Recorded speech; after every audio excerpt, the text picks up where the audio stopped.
pessoal, queria que vocês falassem rápido aqui, ó. Eu vou puxar aqui, tem a história inteira do Viper praticamente aqui. Vou puxar um momento aqui para cada um comenta. Calhamaço, hein? O Evolution foi. Eu acho que o Evolution foi uma. Cada disco do Viper tem uma história muito única, né? E o Evolution teve a sua importância porque foi quando o André saiu, que a gente teve aquela. Né, foi uma coisa muito.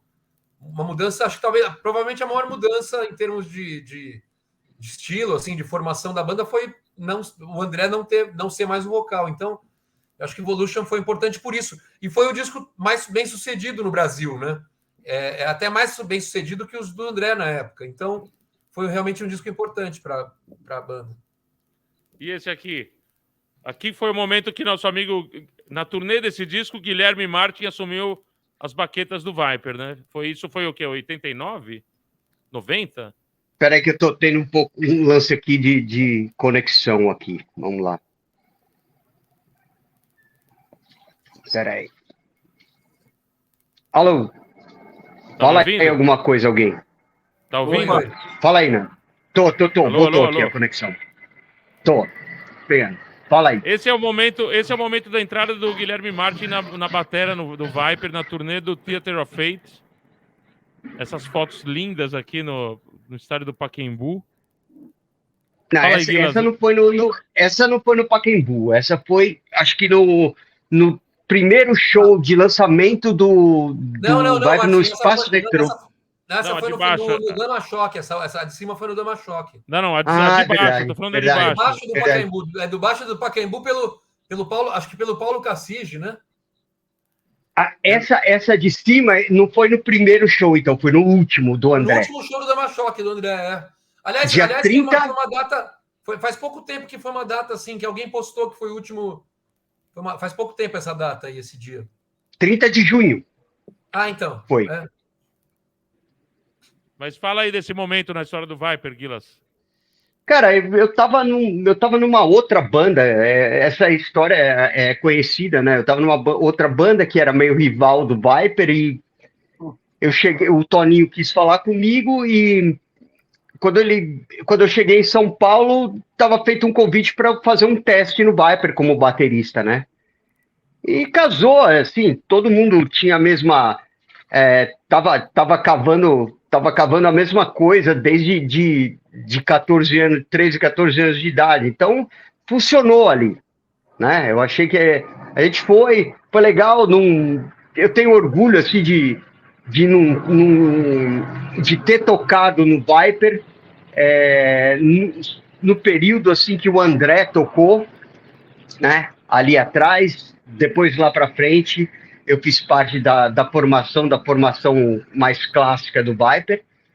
Então, eu acho que é importante. Eu gosto muito do Viper, cara. Eu gosto mais do Viper do que de heavy metal, vou te falar a verdade. Soldiers of Sunrise. Esse aí, pô, esse aí foi o começo de tudo, assim, né? Foi um disco que nos tirou da garagem e nos colocou nos palcos de verdade, né? Porque foi um disco, assim, que teve uma repercussão muito boa, que era um disco que, para a época, a produção é boa. Hoje a gente vê que a produção talvez não tenha sido tão boa, mas na época era uma coisa bem, bem revolucionária. E a gente contou como produtor com o nosso amigo André Canhe, também foi uma coisa legal, que o Pomba participou, né? O Pomba que ajudou tanto o Viper, foi coprodutor desse disco. E foi o disco que a gente meio que fez, assim, sem esperar muita coisa, assim, quer dizer, sonhando com o Japão, por exemplo, um dia, mas achando que era um destino, assim, muito impossível, né? Mas acabou dando certo. E aí virou esse aqui. Daí lá para frente, o sol nasceu. Esse foi a realização de um sonho, né? Porque quando a gente era criança, todo mundo tinha o sonho de gravar um disco ao vivo no Japão, porque como a gente via assim o Deep Purple Made in Japan, o Iron Maiden Made in Japan, os Beatles no Budokan, tinha um monte de referência, assim. Japão era um lugar meio que, nossa, uma banda no Japão era uma coisa muito surreal. Então, quando teve a chance da gente tocar lá, a gente quis gravar o disco. E aí esse disco aí é o Loco Live do Viper, porque, nossa, Ele é muito rápido. Rápido, né? E É mesmo. Esse aqui eram sobras do Evolution, foi isso, mais ou menos? Sobras mais ou menos, porque a ideia era também ter umas músicas boas. A Acid Heart, por exemplo, a Acid Heart era uma das melhores músicas assim do Evolution, seria uma música muito boa, mas a gente guardou para colocar nesse porque o Charlie, o produtor na época, falou que a gente tinha que ter um material para quando a gente fosse para o Japão lançar um disco especial para o Japão, que eles gostavam disso e tal. Então acabou ficando um pouco as músicas que foram gravadas na mesma sessão do Evolution foram usadas no Vipera Sapiens. Esse disco também é uma formação única do Viper, só lançou esse disco, com Val Santos nas guitarras e Ricardo Botti nos vocais. Mas é um disco muito bom, né? Que tem músicas excelentes aqui, né? Esse disco eu não sei porque ele acabou... Na verdade, assim, foi um período meio difícil para a banda, assim, tal, mas é um disco que as composições do Pete são sensacionais. O Val também contribuiu muito, é um disco muito bom, assim. E tem uma música histórica para a banda, que é a Love Is All, que teve a participação do André. O André, a gente já tinha se reaproximado e tal, e ele nos ajudou cantando nessa música, porque nessa época o Viper estava bem por baixo e ele estava muito famoso. Então, ele ter participado, na verdade, foi um gesto de generosidade da parte dele. Além dele ter escolhido o Ricardo Botti. Eu até queria saber a opinião do Leandro sobre o Ricardo como vocalista. A gente acaba não falando muito dessa fase. Pô, o Ricardo canta super bem, cara. Baita frontman, gente finíssima, fez um excelente trabalho no disco, cara. O All My Life, as primeiras composições do All My Life até o disco pronto também demoraram, cara. Agora eu tava lembrando aqui. A primeira demo do All My Life foi em 2005. E o disco saiu 2 anos depois, não foi isso, Felipe? Acho que sim, porque tem uma formação do Viper, até que tá tem uma bonus track do All My Life, que é a Prowler, que a gente tocou, que na verdade era eu, Guilherme, Pete e Ives, com o Pete ainda cantando. Então, tava bem no comecinho, acho que tem, eu não sei se tem mais, acho que é Not That Easy. E mais Not That Easy, não, a primeira, Do It All Again.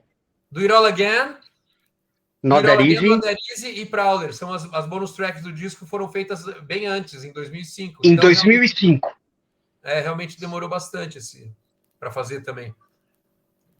E o disco negro, o disco mais polêmico do Viper. Disco maldito. Não, o disco negro que eu digo é porque não é a ovelha negra, né? É a ovelha amarela. A ovelha amarela do Viper. Esse disco assim, era um disco que a gente estava fazendo muitas turnês com bandas brasileiras, né? Na turnê do Coma Rage, foi a nossa maior turnê no Brasil. A gente estava com um escritório que chamava Water Brother, a gente abriu o turnê do Ramones. Era uma turnê, assim, foi uma turnê grande pelo Brasil. A gente tocava muito com o Raimundos, com o Charlie Brown, com o Chico Sainz, com umas bandas assim dessa nova geração. Então a gente via esses caras cantando em português e a gente também achava que a gente também podia cantar em português e a gente fez um disco em português. Mas a gente, como todo disco do Viper, ele é um disco muito diferente do anterior. Hã? Sempre feito com emoção. Muito diferente do anterior, sempre com emoção e sempre subvertendo a ordem lógica das coisas, né? Se o disco fez sucesso, vamos mudar totalmente. Se o disco não fez sucesso, também vamos. Então a gente sempre nos desafia, assim, né? Quando acaba uma coisa, a gente quer fazer uma coisa diferente. E a gente fez esse disco. E esse disco tem muita gente que gosta desse disco. Esse disco é ótimo. E a gente tem que dar um jeito de relançá-lo.